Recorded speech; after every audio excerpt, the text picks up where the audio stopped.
At NASA, a new satellite is orbiting Mars and scanning the ice caps. The Dr. Bill and Nardole appear just in time to witness the satellite's camera feed showing a message on the surface of Mars: God save the Queen. Heading to Mars to investigate the message, the TARDIS takes them back to 1881, the year it was created, and the gang find themselves in tunnels below the Martian ice caps filled with oxygen. Nardole is alone in the TARDIS when it suddenly starts all by itself and takes him back to Earth, leaving the Doctor and Bill on Mars. They find a unit of Victorian soldiers and a single ice warrior. It's explained by Colonel Godsacre that he found Friday, the ice warrior, in his crashed spaceship in South Africa. As a reward for helping Friday repair the ship and bringing him home to Mars, the soldiers were promised a mountain of riches. However, despite digging with an ice warrior cannon, no gold or jewels have been found. Captain Catchlove, the colonel's second in command, calls the whole expedition a ruddy washout, and morale and supplies are running low. Finally, the mining cannon breaks through a wall to reveal the tomb of an ice queen. In the centre is a golden sarcophagus upon which lays the form of the queen herself, also in gold. The Empress is accidentally awoken and the Doctor tries to negotiate between the Ice Queen and the British soldiers, but as shooting starts, the entrance to the tomb is sealed with Friday and his queen inside. Catchlove exposes the Colonel as a coward who has been hanged but survived and takes charge, putting the Colonel, the Doctor and Bill in the brig. The Queen awakens some of her other ice warriors and attacks the British soldiers. Friday breaks the Doctor, Colonel and Bill from the brig, and the Colonel flees, saying he can't defeat his cowardice. As Bill distracts the Queen, the Doctor aims the cannon at the roof of the cavern and threatens to bring the whole ice cap down on them all unless the Queen stops her attack. Just as it seems she may agree, Catchlove appears holding a knife to her throat and threatening to kill her unless they let him get back to the spaceship on the surface. But as he backs up to the lift, the Colonel appears behind him and shoots him dead. The Queen asks if he expects his life to be spared now, and the Colonel states the opposite. He wants Iraxa to kill him, but asks she spare his men and his world. She asks him to swear his loyalty to her, and she will make sure he has an honourable death in battle. The Colonel so swears as he drops to his knees before her. The Doctor sends out a message to the first intelligent space-going system to help the Ice Warriors evacuate Mars and find a new home. The message is answered by Alpha Centauri, who asks for a physical marker to guide their ships in. The TARDIS reappears with Nardole, but also with Missy at the controls. The Doctor tells her this isn't allowed, that he has to put her back in the vault, which she seems fine with, as she only seems really concerned about the Doctor's well-being, which seems to confuse him. Hey everyone, welcome to UK Media Warrior. So, Empress of Mars is, I believe, the 9th episode of this season of Doctor Who. And it shows the return of the Ice Warriors. Now, the Ice Warriors are one of those races that have been in Doctor Who for a long, long time. They first appeared, I believe, in two stories even, in Patrick Troughton's time as the Doctor, and they appeared twice in John Pertwee's time as the Doctor.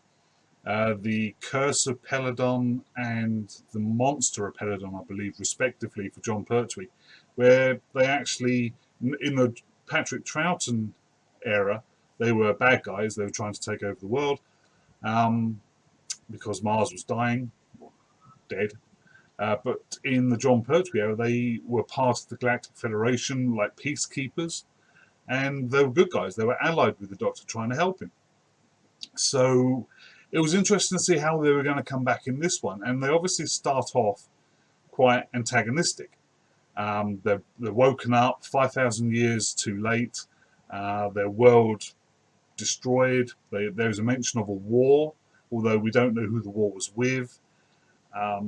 We don't know what their idea was going into suspended animation.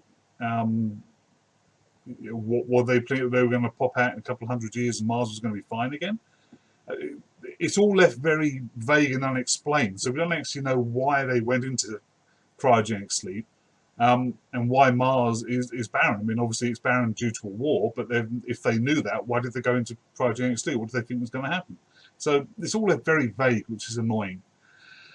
But it's also very reminiscent of the Silurian stories.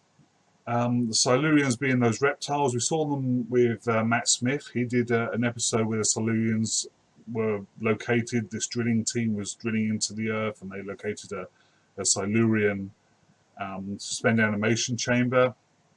John Pertwee had a similar story in his era as the Doctor, where a Silurian hibernation chamber with hundreds, if not thousands, of Silurians in suspended animation were being kept, and they were woken up by this reactor that had been experimented on underground, close to where their base was. But that was a John Pertwee one. But the storyline is pretty similar. The Silurians went into suspended animation because the moon at the time was heading towards the Earth, and they thought they were going to impact, destroy the Earth. So the Silurians went into suspended animation, thinking that they could sleep through this catastrophe and come back to the Earth later. But their alarm clocks didn't go off, and so they slept until the humans woke them up. So the humans wake them up, and then they're like, well, what are these humans doing on our planet? This is our planet. We're going to kill them all and take the Earth back. Now, obviously, both John Pertwee and Matt Smith prevented that from happening. But it's very similar timeline, very similar story, plot-wise to this. You know, the Ice Warriors go into suspended animation. They wake up late. They find humans on their planet. They want to kill the humans. It's very similar. There's a few problems on this. It's not a very strong story. It's not a bad story. I wouldn't say it's the worst of the season yet. From a nostalgia point of view, for me anyway, seeing the Ice Warriors come back was great.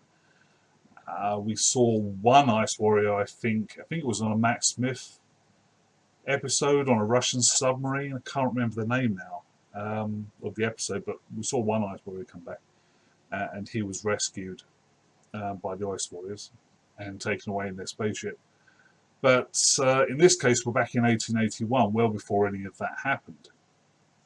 Now, we have Victorian soldiers on Mars. Now, this is very reminiscent of a rather interesting role-playing game. You know, D&D, that sort of thing, that sort of role-playing game. There was a role-playing game, I think it was actually called 1881 or something like that, Victorian 1881. Whatever it was Victorians in space. It was basically an alternate timeline where all the steampunk inventions that you see in novels and in comics and in films and TV shows actually did happen, and the Victorians went into space. So you have Victorian soldiers, the redcoats, out in space fighting aliens or whatever. So it was very reminiscent for me to see these redcoats on Mars with their muskets, fighting Ice Warriors. So that was pretty cool, which is probably one of the reasons I like this episode so much. But otherwise, it was a very paint-by-numbers Doctor Who episode. Humans are in the wrong place at the wrong time. They wake up the bad guys. The bad guys want to destroy the humans. The Doctor has to negotiate peace between them. Everything works out in the end. Yay. It's a very much paint-by-numbers, join the dots Doctor Who episode that we've seen 100,000 times before. Nothing new there. The visuals were new, and I think that's why I liked it. And plus the fact Mark Gatiss, who wrote this, and is a showrunner with Steve Moffat for Doctor Who, introduced the Ice Warriors. So that was cool. Now, I did read that Gattis's original idea was to have this story take place on Peladon. And as I said earlier, there were two John Pertwee episodes, The Curse of Peladon and The Monster of Peladon. And he was going to tie them all together and have this episode be on Peladon as well with the Ice Warriors. And Alpha Centauri and the Doctor going back there. And I think that would have been very, very cool. So I'm not entirely sure why that didn't happen. I would have been interested to have seen that. But that never happened, so we're left with this one. So as I say, it's pretty slim on the plot front. Nothing really amazing happens. Bill is once again just sidelined. She's hardly there at all. She's not needed. She doesn't do anything of any worth throughout the entire episode. And again, they managed to push for feminism and sort of sexism and that sort of thing in this episode. This season seems to be all about sexism, feminism, racism, and political agendas. It seems to be hammering them into this season's storyline for some reason, more than ever seen before in any Doctor Who season. But in this one, you get the Colonel laughing because Bill says, "Oh, me and the Doctor, we're the police," and the Colonel laughs and says, "Oh, the notion of a female in the police force, how laughable." And then we have the Empress, the Ice Queen, who has just got through saying, who are these, primitive, pink-skinned human beings? I'm going to destroy them. They're of no worth to me. And then she turns around and says to Bill, who's in the background, "You woman, you're female like me. What's your opinion?" Why would she care? Bill's still a human. It doesn't matter to her that she's a female or not. She has no time for humanity. She just wants to kill them and get them off her planet. Why would she ask Bill her opinion? It just doesn't make any sense. So that was very annoying. There were a couple of minor little niggles with this one. The scene where you got the soldiers all lined up behind the barricades, those wooden barricades. Normally, those wooden barricades would have very sharp spikes on them, so that anyone running into them would obviously hurt themselves. Probably due to health and safety, and the BBC have decided that this particular fence that the soldiers are hiding behind will have nice, rounded, blunt edges, so nobody's going to hurt themselves. So that was amusing to me. The first couple of minutes where they're at NASA, they just pop up at NASA for no particular reason other than to see the message. So that was quite weird and odd. I suppose they had to somehow interject them into the episode, but I suppose they could have just said the Doctor wants to take Bill on a day tour. Fine, we'll take her to Mars. They end up on Mars in a tunnel. Oh, we've got Victorian soldiers here. They could have just done that. They didn't need the NASA bit. So, but it was a nice twist, I suppose. It just felt a little bit odd to me. The Ice Queen herself was pretty cool. I actually liked her.